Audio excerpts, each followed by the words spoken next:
Students, हमने अपने पिछले वीडियो लेक्चर में पर्सनालिटी 2.2 का क्वेश्चन नंबर 1, 2 एंड 3 कर लिया था। आज के इस वीडियो लेक्चर में हम करेंगे अपना क्वेश्चन नंबर 4, 5 और 6।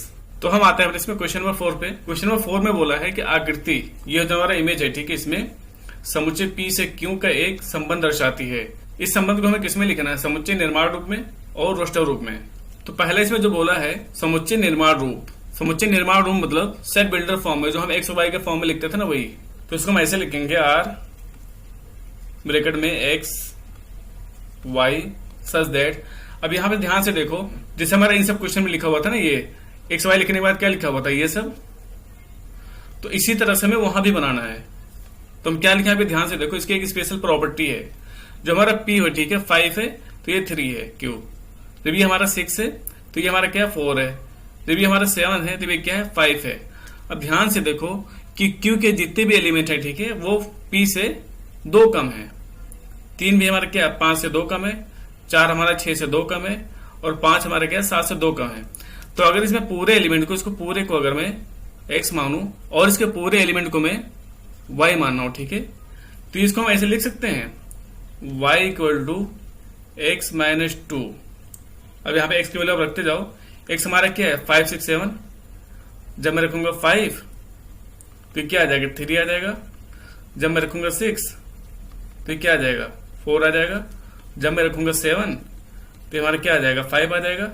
ये जो 3, 4, 5 y की वैल्यू आ गई कि नहीं आ गई? तो ये हमें ऐसे लिखना है, y equal to X minus 2। और यहाँ पे x हमारा किससे बिलोंग कर रहा है, p से, और y हमारा q से। और हाँ, इसमें आपको एक चीज और लिखनी पड़ेगी, ठीक है, कि x वैल्यू हम कहां से कहां तक ले सकते हैं। तो जो हमारी x की वैल्यू है वो कहां तक आएगी, 5, 6 और 7। अगर मैं ये नहीं लिखा होता, ठीक है, तो ये हमारा क्वेश्चन यहीं पे गलत हो सकता था। हो सकता है कि ये गलत हो ही जाता, क्योंकि x की वैल्यू हमें कंफर्म करना पड़ेगा कि कहां से कहां तक है, ठीक है। तो अगर हम 5, 6, 7 रखेंगे तो हमें यहाँ से 3, 4, 5 मिल जाएगा। तो ये हमारा हो गया समुच्चय निर्माण विधि। इसका जो दूसरा पार्ट इसमें बोला है रोस्टर रूम में, तो सिंपल ये तो हमारे सामने लिखा हुआ है, इसमें ज्यादा हमें सोचने की जरूरत है ही नहीं। आर हमारा क्या है, और रोस्टर रूम मतलब हम जो ओपन करके लिखते हैं, ठीक है। तो सिंपल 5 किससे बना रहा है, 3 से। 6 हमारा बना रहा है संबंध 4 से। 7 हमारा संबंध बना रहा है 5 से। तो संबंध के अंदर आप लिख दो 5, 3, 6, 4, 7, 5। इसका हमें क्या निकालना है, प्रांत। प्रांत क्या होता है, किसी भी रिलेशन में जो हमारा पेयर होता है युग्म, उसका पहला एलिमेंट। तो क्या 5, 6, 7। तो यहां से जो हमारा प्रांत निकल के आएगा क्या है, 5, 6, 7। फिर क्या निकालना है इसमें, परिसर। परिसर क्या होता है, संबंध के अंदर जो हमारा युग्म होता है उसका दूसरा एलिमेंट। तो 3, 4, 5। तो इस तरह से हमारा क्वेश्चन नंबर 4 कंप्लीट हो गया। अब हम देखते हैं हमारा क्वेश्चन नंबर 5। क्वेश्चन नंबर 5 में बोला है कि मान लीजिए ए हमारा कोई एक समुच्चय है, उसके वो है 1, 2, 3, 4, 6। मान लीजिए कि आर, ये हमारा क्या रिलेशन है, ए पर A B such that A B belong to A संख्या बी को यथावत विभाजित करती है, द्वारा परिभाषित एक संबंध है। ये हमारा जो लिखा हुआ है इसका मतलब है, यहाँ पे इसको मैं साफ साफ लिख देता हूं, ए बी। यहाँ पे हमारा विभाजित का मतलब क्या है, विभाजित का मतलब होता है कि जो कोई नंबर हमारा, ठीक है, उसको पूरा पूरा काट दे। तो इसने बोला एक संख्या ए है, वो बी को विभाजित कर रही है। तो बी को हम कौन कौन से नंबर से डिवाइड करेंगे कि उसको पूरी पूरा काट दे। इसमें जो सेट दे रखा है ए हमारा है 4, 6। अब हमें इसमें इस तरह से पेयर लेना है। अगर मैंने मान लो ले लिया 1, 4, तो इसका मतलब यहाँ पे है, जैसे मैंने लिखा ए बी, तो ए बी के क्या मतलब है, ए संख्या बी को यथावत विभाजित करती है। तो 1, 4 का मतलब यहाँ पे क्या है कि 1 जो है 4 को विभाजित करता है। मतलब जब आप 1 को 4 से डिवाइड करो तो कट जाएगा ये, 1, 4 जब 4। तो इस तरह से हमारा ये क्या हो गया, ये भी रिमाइंडर 0 आ जाएगा, ठीक है। और वैसे हमको नॉर्मली पता है कि जो 1 होता है ना, 1 वो सबको काटता है, ठीक है। कोई भी आप ले लो, करोड़ नंबर ले लो, वो सबको काटेगा, ठीक है। तो इसका मतलब यहाँ पे हम 1, 1, 1, 2, 1, 3, 1, 4, 1, 6, ठीक है। इसका मतलब फिर से समझ लो कि जैसे मैंने 1, 1 लिखा, इसका मतलब है 1/1, रिमाइंडर क्या आ जाएगा, 0, काट देगा पूरा पूरा। जैसे मैंने लिखा 1, 2, तो इसका मतलब है जो 1 हमारी संख्या है वो 2 को विभाजित करती है। तो 2/1 ये भी 0 आ जाएगा, रिमाइंडर 1 2 2। जैसे मैंने लिखा 1,3, इसका मतलब है जो 1 हमारा वो 3 को काट देगा, 1 3 जा 3 पक्का कट जाएगा ये। इसी तरह से हम 1 4 1 6 भी ले सकते हैं।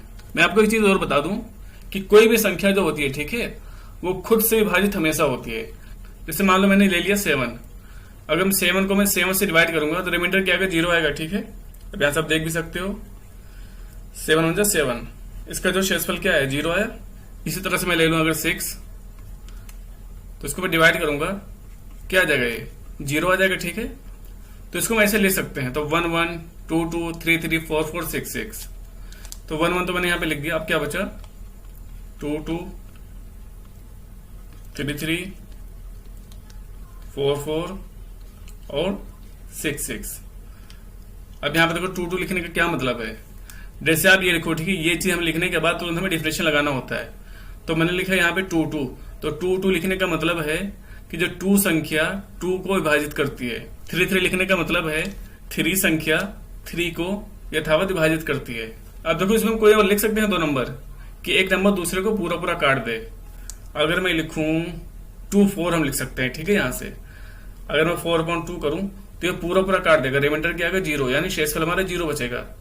तो हम 2 4 भी लिख सकते हैं, और कोई 2 6 भी हम लिख सकते हैं कि जो 2 हमारा वो 6 को भी पूरा पूरा काट देगा, विभाजित कर देगा। 3 6 3 2 जा 6, ये भी काट देगा पूरा पूरा। तो इसमें आप ध्यान से देखो, इसके अलावा हमें कोई और नंबर नहीं मिल रहा है, ठीक है, कि अगर उसको हम ऐसे लिखें इस क्रम में तो एक नंबर हमें दूसरे को विभाजित कर दे। इसमें हमें बोला है कि आर का प्रांत ज्ञात कीजिए। प्रांत क्या होता है, जो हमारा रिलेशन है उसमें जो पेयर होता है, जो युग्म होता है, उसका पहला एलिमेंट, पहला अवयव। तो 1 2 3 4 6 ये हमारा क्या हो जाएगा, प्रांत। परिसर क्या आएगा, रिलेशन के अंदर जो युग्म हमारा है उसका दूसरा एलिमेंट। तो ये 1 2 3 4 6 और कोई आ रहा है, ये भी सेम आ रहा है, ठीक है। तो इसका भी ये सेम है। क्वेश्चन 6 में बोला है, अच्छा इसमें आपको थोड़ा सा अजीब सा दिख रहा होगा ना, ये रिलेशन जो बनाया है इसने, संबंध अजीब सा दिख रहा होगा। हम इसमें क्या निकालना है, इसका प्रांत और परिसर निकालना है। ये जो रिलेशन हमारा लिखा हुआ है, ठीक है, इसको मैं थोड़ा सा आसान भाषा में लिख देता हूं। आर, इसको आप ऐसे लिख दो, y = x + 5। ये लिखा वही चीज है, ठीक है, आपसे कंफ्यूज मत होना। हमें पता नहीं जो पहला एलिमेंट हमारा क्या होता है, x होता है, दूसरा हमारा क्या होता है, y होता है। तो हम यहाँ पे x रखते जाएंगे, y हमारा मिलता जाएगा, ठीक है। ये आप चाहो तो ऐसे ही लिख लो, कोई इश्यू नहीं उससे, x, x + 5। और इसने x क्या बोला है, 0 1 2 3 4 5, ये हमारा क्या है, पेयर है, ठीक है। अगर मैं x 0 रखूंगा तो ये हमारा क्या आएगा, 5 आएगा। अगर मैं रखूंगा x = 1 तो हमारा ये वाला क्या आएगा, 1 + 5 6। इसी तरह से हम जब 2 रखेंगे तो 7, 3 पे हमारा आएगा 8, 4 पे आएगा 9, 5 पे क्या आएगा, 10। तो ये हमारा जो रिलेशन आया ओपन करके हमारा ये आया, ठीक है। और आप देखो जब इसको ओपन करोगे तो ये भी वही चीज जो लिखा हुआ है। हम x क्या रखेंगे, पहले 0, ये आएगा हमारा 5।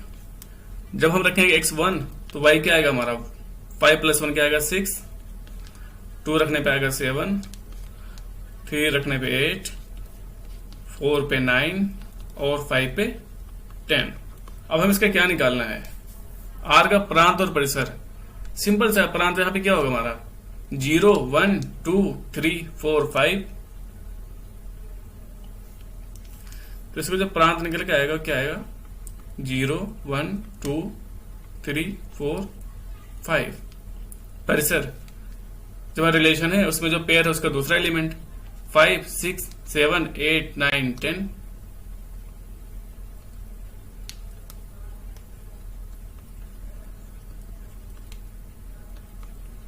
10। तो इस तरह से हमारे क्वेश्चन नंबर 6 कंप्लीट हुआ। तो स्टूडेंट्स, आज के वीडियो लेक्चर में इतना ही। इस प्रश्नावली की जो बाकी बचे हुए क्वेश्चन है वो हम अपने नेक्स्ट वीडियो में करेंगे। तब तक के लिए थैंक यू।